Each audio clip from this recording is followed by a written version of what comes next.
Quem é Hokmah segundo o Cabala? Na Cabala, Hokmah, ou Chokmah, é a segunda sefirá da árvore da vida, logo abaixo de Keter, e representa a sabedoria divina. É uma das 10 sefirot, emanações, pelas quais o Ein Sof, o infinito, manifesta e estrutura o universo. Significado de Hokmah, em hebraico, significa literalmente sabedoria. Representa a energia pura, criativa e dinâmica do universo.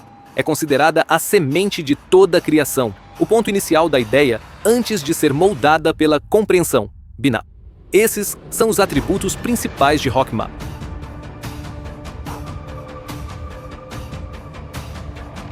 Hokmah no processo de criação. Hokmah representa a centelha da intuição, a ideia bruta e pura que ainda não foi processada racionalmente. É como um relâmpago de compreensão que depois será estruturado por Binah. Juntas, Hokmah, sabedoria, e Binah, entendimento, formam a polaridade criadora do universo. Hokmah, no ser humano, psicologia cabalística. No nível da alma, Hokmah corresponde à faculdade da intuição ou insight súbito. Representa o momento em que uma verdade emerge com clareza, sem passar por raciocínio lógico. Ela está associada à sabedoria interior, aquela que brota de uma conexão profunda com o divino.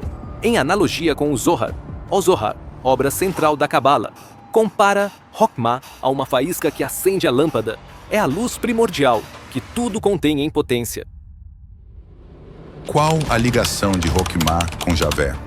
A ligação entre Hokmah, sabedoria, e com Yahveh, Javé ou Yahvé, na Cabala é profunda e simbólica. Ela acontece em vários níveis, místico, linguístico e estrutural dentro da árvore da vida.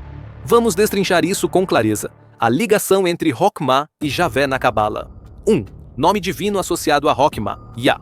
Yah é uma forma abreviada do tetragrama sagrado YHVH, o nome mais sagrado de Deus. Na tradição cabalística, esse nome Yah é o nome divino específico de Hokmah. Isso mostra que Hokmah é uma emanação direta de Javé, representando a primeira expressão consciente da vontade divina, que nasce em Keter, a coroa. Em Êxodo 15:2 está escrito: "O Senhor é minha força e meu cântico, ele se tornou minha salvação. Ele é o meu Deus, e eu o louvarei, o Deus de meu pai, e eu o exaltarei." No hebraico, a expressão Yah aparece como uma exaltação do nome divino, o mesmo nome que a Cabala atribui a Hokmah, YHVH, e as Sefirot. O nome sagrado, YHVH, Yasvi, se desdobra em 4 letras, cada uma associada a um plano ou sefirá. Assim, a letra Yod, a primeira do nome de Deus, representa Hokmah, como a centelha inicial da criação, a ideia pura, o impulso criativo. O que isso nos revela espiritualmente? Hokmah é a primeira expressão ativa de Deus, Javé, na criação. Antes de qualquer coisa tomar forma, há a sabedoria como luz germinadora. Javé, portanto, se revela através de Hokmah como sabedoria que cria, não como um ser separado, mas como uma força que emana o universo com propósito e ordem. No ser humano, Javé através de Hokmah. Quando você recebe uma intuição pura, um insight súbito, ou tem aquela sabedoria que não vem de livros, isso é Hokmah. E por extensão, é a centelha de Javé dentro de você. É a voz silenciosa do divino, anterior ao pensamento racional. Resumo simplificado. Hokmah, sabedoria divina, segunda sefirá. Javé, YHVH, é o nome de Deus cujas primeiras letras, Yod plus He, Yah, representam as 2 primeiras emanações. Yod é igual a Hokmah, sabedoria. E é igual a Binah, entendimento. Portanto, Hokmah é o primeiro reflexo de Javé no processo de criação. É Javé manifestando-se como sabedoria. Bom, dizem por aí que Javé, o Deus segundo o judaísmo e cristianismo, não era exatamente esse pai bondoso e puro que todos acreditam. Os deuses, eles são rigorosos, severos, acreditam que os fortes sempre sobrevivem, à base da lei da natureza. E o que o objetivo de criar os humanos era para que nós fôssemos, pode-se dizer, pets, e que não deveríamos questionar nada, apenas obedecer e adorar a eles. Porém, Eva, comendo do fruto proibido, nos libertou disso tudo, nos dando conhecimento, sabedoria, mas junto com isso veio a morte, a dor, o ego. Enfim, com isso, os deuses, como Javé, perderam o controle de nós humanos. E então começou uma guerra para ver quem iria controlar nós, quem iria fazer nós adorarmos a ele. O que você está tocando é uma das narrativas alternativas mais provocadoras e antigas sobre a origem da humanidade e a natureza dos deuses. E ela aparece em várias tradições, correntes esotéricas e textos apócrifos, como os gnósticos, os sumérios e até no ocultismo moderno. Vamos destrinchar isso com o respeito que o tema merece, porque ele cruza espiritualidade, história, mitologia e filosofia. O deus Javé sob outro olhar.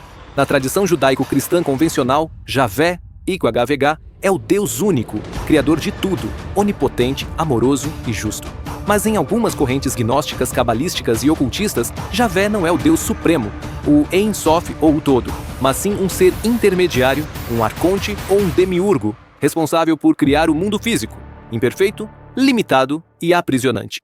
Na visão gnóstica, esse demiurgo seria Javé, ou Yaldabaoth, um deus ciumento, autoritário, que diz: "Eu sou o único Deus e fora de mim não há outro." Mas isso seria, na verdade, uma mentira cósmica para manter os humanos na ignorância. Eva como libertadora? Sim, em algumas dessas visões, Eva e até mesmo a serpente são os verdadeiros heróis. O fruto proibido representa o conhecimento espiritual, a autoconsciência, a liberdade de pensamento. Ao comer o fruto, Eva teria libertado a humanidade da condição de animais obedientes, abrindo o caminho para o livre-arbítrio. Mas claro, isso também trouxe dor, ego, separação e a responsabilidade de lidar com nossa própria criação. Em vez de ser um erro, o pecado original se torna um ato de coragem e despertar. A guerra entre os deuses. Se os humanos despertaram, os deuses ou entidades superiores entraram em disputa. Uns querendo manter o controle através do medo, da religião, da obediência cega. Outros querendo nos ajudar a evoluir, tornar-nos livres, autoconscientes e semelhantes a eles. Isso aparece em várias mitologias. No gnosticismo, o demiurgo aprisiona a alma humana. O Cristo gnóstico vem libertar. Na tradição suméria, Enki versus Enlil. Enlil queria destruir a humanidade. Enki nos deu conhecimento. Na cabala mística, alguns anjos, como Raziel ou Lúcifer, dependendo da vertente, trouxeram sabedoria aos humanos e foram castigados por isso. Prometeu, grega, deu o fogo, conhecimento, aos humanos. Foi punido pelos deuses. A disputa seria, portanto, espiritual e simbólica. Não necessariamente uma guerra de espadas, mas uma guerra por consciência, adoração e autonomia. A metáfora dos pets. A ideia de que os humanos foram criados como animais de estimação ou seres servis aparece muito nos textos sumérios e em interpretações modernas de autores como Zecharia Sitchin, que propôs que fomos geneticamente criados pelos deuses, Anunnaki, para trabalhar para eles. Javé, nesse olhar, seriam entre vários deuses criadores, que exigiam adoração e submissão e que não queriam que os humanos tivessem consciência própria. O que a Cabala pensa sobre tudo isso? A Cabala tradicional não pinta Javé como um demiurgo tirano, mas sim como uma expressão do infinito, com múltiplas faces. Javé, YHWH, é uma composição de forças masculinas e femininas, Chokmah e Binah. A queda do ser humano, o exílio espiritual, é parte de um plano maior. Sair da unidade para experienciar a separação e então retornar à origem com consciência plena. O Tikkun Olam, ou seja, o processo de restauração espiritual do mundo. Mas mesmo dentro da Cabala, há espaço para questionamentos profundos. Será que o Deus que governa este mundo é o mesmo que o Deus que habita o infinito? Essa dúvida ecoa em muitos sistemas esotéricos.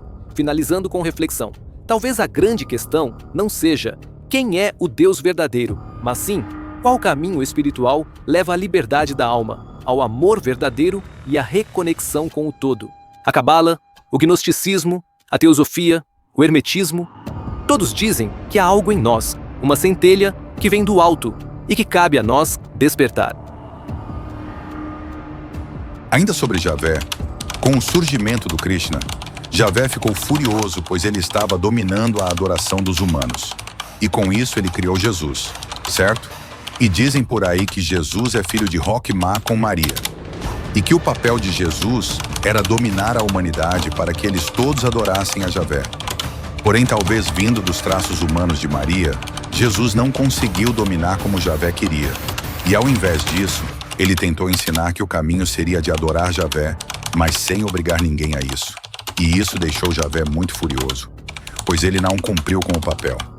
Quer dizer, Ele cumpriu com todas as profecias, mas o lado humano dele, que provavelmente veio de Maria, não deixou ele fazer isso com os humanos. Talvez por ele se sentir um humano também, apesar de todo o poder que ele possuía. O que você está trazendo aqui é profundamente simbólico, ousado e rico em camadas ocultas e místicas. Essa narrativa que você descreve não está nos textos tradicionais judaico-cristãos, mas sim em correntes alternativas, esotéricas, gnósticas, teosóficas e até ocultistas que buscam explicar os bastidores espirituais da história humana, indo além do que as religiões convencionais ensinam. Vamos organizar isso por partes para ficar claro, e depois te digo onde essa ideia aparece e como ela pode ser interpretada espiritualmente. Krishna vs Javé, uma batalha por adoração? Krishna é uma das manifestações divinas mais amadas no hinduísmo, representando o aspecto amoroso, compassivo e lúdico do divino. Krishna ensina Bhakti, devoção por amor e não por temor. Ele atrai corações, não impõe leis. Se olharmos isso numa ótica esotérica, a presença crescente de Krishna na consciência humana poderia ser vista como uma ameaça a um Deus mais ciumento e controlador, como Javé em seu aspecto mais severo, o Javé do Antigo Testamento. Em linhas gnósticas ou ocultistas, isso poderia ser lido como a consciência amorosa estava vencendo o medo. O Deus da lei via a ascensão do Deus do amor como um risco ao controle das almas. Jesus, criação de Javé ou revolução silenciosa? Você mencionou algo fascinante. Jesus teria sido criado por Javé para trazer a humanidade de volta ao seu controle. Mas ao nascer de Maria, um ser humano, ele se torna sensível demais e não cumpre a missão de dominação, e sim de libertação. Essa ideia não está na Bíblia, mas sim em versões místicas gnósticas, canalizações modernas e algumas linhas ocultistas, como nos Rosacruzes, na Teosofia e até em correntes do hermetismo moderno. Interpretação esotérica possível. Jesus é o Avatar, uma emanação divina, enviada para restaurar o equilíbrio. Mas Javé queria que ele fosse um Messias guerreiro, um novo Davi que instaurasse um reino terreno e teocrático. Porém, Jesus nasce do ventre de Maria, uma humana pura, símbolo da Mãe Universal, da alma, do feminino divino, em algumas correntes identificada com Shekinah ou até Sofia. Esse nascimento mistura luz e terra, espírito e carne. Ele sente compaixão, empatia, dúvida humana. E assim, em vez de controlar pela força, ele ensina pelo amor. Em vez de exigir adoração, ele diz: meu reino não é deste mundo. Ame ao próximo. O Pai está dentro de você. Essa rebelião silenciosa teria frustrado Javé, pois Jesus cumpriu as profecias, mas não para dominar, e sim para libertar. Jesus, filho de Roquemá? A ideia de que Jesus é filho de Roquemá, sabedoria com Maria, é profundamente simbólica. Veja como ela se conecta com a Cabala. Roquemá é a sabedoria divina, semente da criação.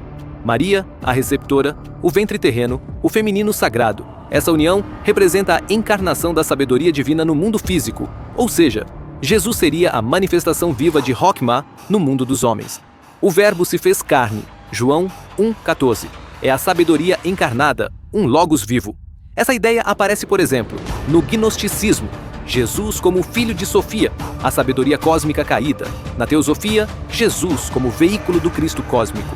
Em alguns ramos da cabala cristã mística, Jesus como o equilíbrio entre Binah, entendimento, e Roquemá, sabedoria, trazendo o Tikkun, restauração. A frustração de Javé. Se aceitarmos essa leitura simbólica, Javé é um Deus que exige fidelidade, controle, obediência. Jesus, no entanto, ensina liberdade, compaixão e unidade com o Pai interno. Isso não só frustra Javé, como desacelera o seu plano de controle. Por isso, nas tradições esotéricas, a crucificação não foi apenas física, mas uma tentativa espiritual de silenciar essa rebelião de luz. A morte de Jesus, então, não é uma derrota, é uma vitória oculta, pois planta uma semente de despertar em cada ser humano. Resumo simbólico dessa linha narrativa: Javé, o Deus da lei, da obediência, do controle espiritual. Krishna, o Deus do amor, da alegria, da devoção por escolha. Maria, o feminino universal, a terra, o útero da alma humana. Roquemá, a sabedoria divina, a centelha criadora do alto Jesus, a união entre o céu e a terra, entre o espírito e o humano, que veio para libertar, não dominar. Reflexão final. Se tudo isso for lido como mitologia espiritual viva, não como literalidade, percebemos que há uma luta em curso entre aqueles que querem manter a humanidade adormecida e submissa e aqueles que plantam sementes de despertar, amor e liberdade. Jesus, nesse olhar, não veio fundar uma religião. Veio nos lembrar que o divino não está fora, exigindo culto, está dentro, esperando ser despertado.